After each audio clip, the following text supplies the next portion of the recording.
Hello दोस्तों, कैसे हैं आप लोग। आशा करता हूँ कि अच्छे होंगे, पढ़ाई कर रहे होंगे। ठंड तो बहुत बढ़ गई है और इस ठंड के मौसम में पढ़ाई बहुत अच्छी होती है।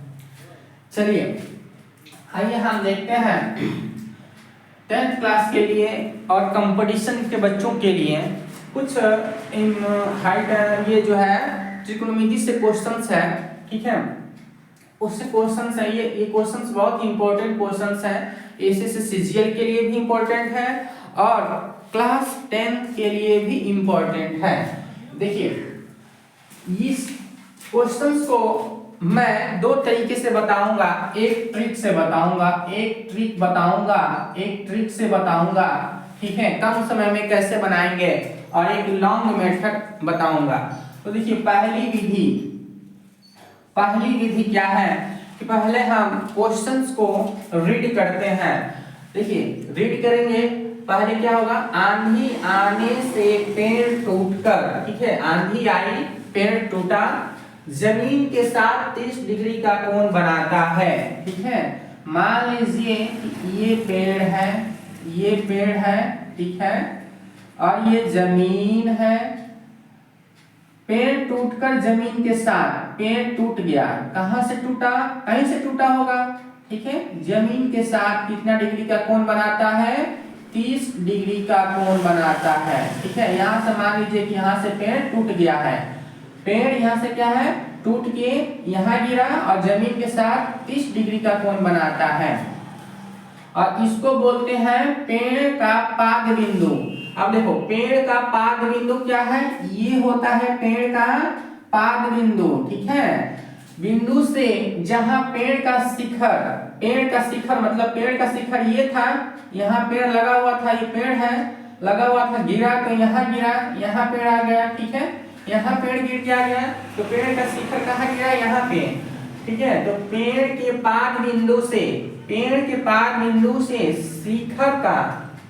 का शिखर जमीन को छूता है, यहाँ पे छू रहा है ना, छूता है कि दूरी कितना है, 8 मीटर है। मतलब पाद बिंदु से जहां पे छू रहा है वहां तक की दूरी कितनी है 8 मीटर। 8 मीटर की दूरी है, यहां से यहां तक 8 मीटर की दूरी है। तो बोला है पेड़ की ऊंचाई ज्ञात कीजिए, मतलब हमें ये ज्ञात करना है पेड़ की ऊंचाई कितनी है, ये दे रखा है। अब ज्ञात करें, कैसे करेंगे हम, तो देखिए इसमें हम कुछ साइन का प्रयोग करेंगे। देखिए tan थीटा, यहाँ पे हमें क्या पता है, यहाँ पे आधार पता है, ये क्या है आधार, ये क्या है आधार है। और ये कोण, जो कोण बनता है ना, कोण के सामने की जो भुजा होती है, सामने की भुजा वो क्या होती है, लंब होती है। क्या होती है, लंब होती है। ठीक है, और ये कर्ण हो गया। तो अब हमें कुछ ध्यान में आ रहा है, अब कुछ दिमाग में आ रहा है, क्या होता है, क्या किसका प्रयोग करेंगे। ठीक है, तो देखिए हम पहले tan का प्रयोग कर लेते हैं। tan थीटा यानी कि tan 30 डिग्री क्या होता है, लंब बटे आधार। ठीक है, लंब में क्या है, ये लंब है, लंब बटे आधार कितना है, 8 मीटर। ठीक है, 8 मीटर। तो tan 30 कितना होता है, tan 30 1 बटा रूट 3 होता है।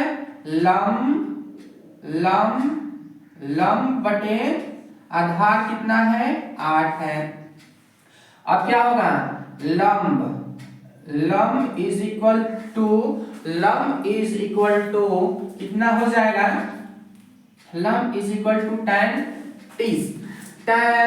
30 का मान कितना होता है, तो √3 होता है। लंब हो जाएगा कितना, यहाँ पे लंब क्रॉस मल्टीप्लीकेशन करेंगे तो लंब गुने √3 इज इक्वल टू 8, इसलिए लंब इज इक्वल टू, लंब को लंब ही रहने दीजिए, लंब इज इक्वल टू 8 बटे √3। ठीक है, 8 बटे √3 हो जाएगा, 8 बटे √3 होगा, अब हमें पता चल गया ये लंब मतलब यहाँ से यहाँ तक की दूरी कितना है 8√3 है। 8/√3 8/√3 है। यहाँ से यहाँ तक की दूरी कितनी है?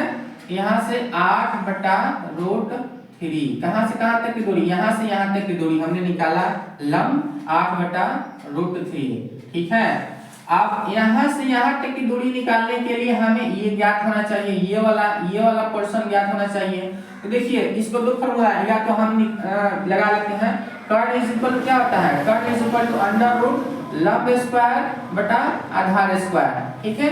कर्ण इज इक्वल टू, कर्ण निकालना है हमें, कर्ण इज इक्वल टू कितना होता है? लंब स्क्वायर। ठीक है। लंब स्क्वायर अंडर रूट लंब स्क्वायर 8/√3 का स्क्वायर प्लस कितना होता है? 8 का आधार का स्क्वायर, 8 का स्क्वायर। ठीक है। तो हम ऐसे कर लेते हैं 8 × 64 और ये 3 का अंडर रूट 3 का वर्ग 3 होगा प्लस 8 × 64। अब कितना हो जाएगा? 64 हो जाएगा। अब 3 से इसमें गुना प्लस कितना हो जाएगा? 4 × 3 12 2 बचा 1 7 18 1 19 192/3 192/3। अब हो जाएगा 4 2 6 9 1 10 5 15 के 5 1 256/3 256/3 256 का वर्गमूल कितना होता है? 256 का वर्गमूल कितना हो जाएगा बताइए? 256 का वर्गमूल हो जाएगा 16 का वर्ग है 256। ठीक है। और ये अंडर रूट 3। ठीक है। तो हमें कर्ण मालूम हो गया कितना? 16/√3। तो अब हम पेड़ की ऊंचाई ज्ञात कर सकते हैं। पेड़ की ऊंचाई मतलब ये वाला। ठीक है। ये लंब यहाँ से यहाँ तक की दूरी 8√3 है और यही चीज टूट के यहाँ पे गिरा है, ना। तो ये वाला जो है, ये वाला लंबाई इस वाले लंबाई के बराबर होगा, क्योंकि यही लंबाई ना, यही पेड़ की जो लंबाई है टूट के यहाँ पे गिरा है। तो जब हमने यहाँ पे ये इसको निकाल लिया तो इस लंबाई को हमने निकाल लिया। ठीक है। तो पेड़ की लंबाई कितनी हो जाएगी? पेड़ की ऊंचाई ज्ञात करने के लिए हम क्या करेंगे? इसको जोड़ेंगे 8/√3 जोड़ 16/√3। ठीक है। इसको जोड़ देंगे तो 8 8 24/√3 को नीचे से हटाने के लिए हम नीचे से कैसे हटाते हैं? किसी भी रूट को नीचे से हटाने के लिए जितना लिखा है √3 उससे गुना ऊपर कर देंगे, उससे ऊपर भी गुना और नीचे भी गुना उतना ही से करेंगे। √3 से ऊपर भी गुना और √3 से नीचे भी गुना। तो कितना हो जाएगा?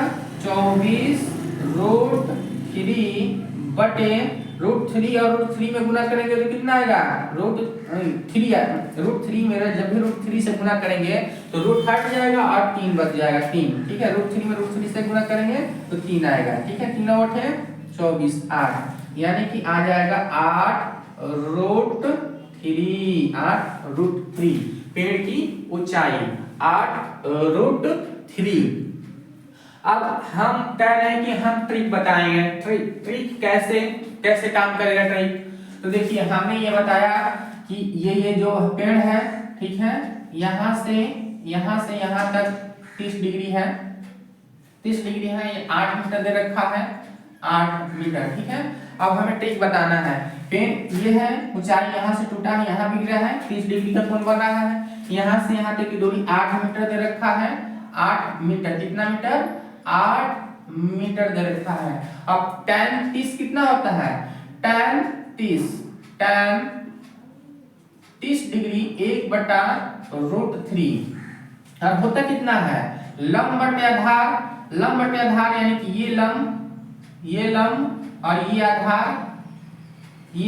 ठीक है। तो यहाँ पे लंब बटा आधार यही होगा ना, 1/√3। तो लंब कितना है? 1, आधार कितना है? √3। ठीक है। हमने लिख लिया लंब 1 और आधार √3। अब कर्ण निकालना है, तो कर्ण निकालने के लिए क्या करेंगे हम? कर्ण निकालने के लिए करते हैं 1 का वर्ग 1 और √3 का वर्ग 3 हो जाएगा। अब जोड़ेंगे 3 1 4, 4 का वर्गमूल कितना होगा 2, तो यहाँ पे 2 लिख लिया हमने। ठीक है, अब हमें ऊंचाई निकालना है। हमें मालूम है अब √3 जो √3 का मान 8 है। √3 का मान कितना, √3 का मान कितना है 8 दे रखा है, 8 दे रखा है। हमें निकालना है 1 का मान और इसका मान। तो देखिए यही पेड़ है ना, ये पेड़ यहाँ पे टूट के गिरा हुआ है, मतलब इसका मान कितना आया है 2। तो ये भी इसका मान कितना आएगा, यहाँ से यहाँ तक का मान 2 आएगा। टोटल कितना हो गया 2 1 3, टोटल कितना हो गया 3 हो गया ना। अब इसी 3 का मान तो पूछ रखा है, इसी 3 का मान पूछ रखा है, तो 1 का मान कितना हो जाएगा 8 बटे √3। तो 3 का मान कितना होगा 8 बटे √3 गुना 3। ठीक है, ऐसे होगा। इससे कटेगा तो ये √3 से कट जाएगा, तो यहाँ आ जाएगा 8 √3। ठीक है, 8 √3। तो ऐसे हम जो है अनुपात सम रेशियो का फॉर्मूला लगाते हैं, रेशियो बनाते हैं। ठीक है, तो ये रेशियो बनाया है। ये जो कंपटीशंस के बच्चे हैं ये समझ रहे होंगे कैसे हमने बनाया है। ठीक है, ये समझ में जो 10th क्लास के बच्चे हैं वो ऐसे बनाएंगे और कंपटीशन वाले बच्चे ऐसे बनाएंगे, क्योंकि इससे दोनों चीज निकल जाएगा। यहाँ तक कि जो भी एक इसका भी पूछे वो भी निकाल लेंगे फटाक से, ये भी निकाल लेंगे, जो भी पूछेगा वो निकाल लेंगे। चलिए, अगर समझ में आया तो लाइक कीजिए और बेल आइकन को प्रेस कर लीजिए और सब्सक्राइब भी कर लीजिएगा। Thank you all of you.